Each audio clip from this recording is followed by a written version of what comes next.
దశాబ్దాలుగా దగాకు గురై అన్యాయానికి గురై నెత్తురు మండిన ఒక జాతి ఎత్తిన జెండా గులాబీ జెండా. సరిగ్గా 25 సంవత్సరాల కిందట త్యాగాల పునాదుల మీద ఆనాడు తనకు అప్పుడున్న పార్టీ ద్వారా సంక్రమించిన డిప్యూటీ స్పీకర్ పదవికి, శాసన సభ్యత్వానికి, అట్లాగే పార్టీలోని రాష్ట్ర బాధ్యతలకు అన్నిటికీ కూడా గుడ్ బై చెప్పి తెలంగాణ రాష్ట్రం ఏర్పడితేనే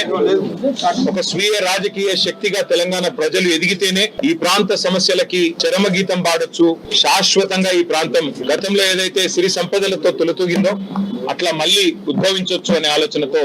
పెద్దలు కేసీఆర్ గారు ఆనాడు 25 వసంతాల కిందట పార్టీని ఏర్పాటు చేసి కొండా లక్ష్మణ్ బాపూజీ గారు ఇచ్చిన ఆశ్రయం జలదృశ్యంలో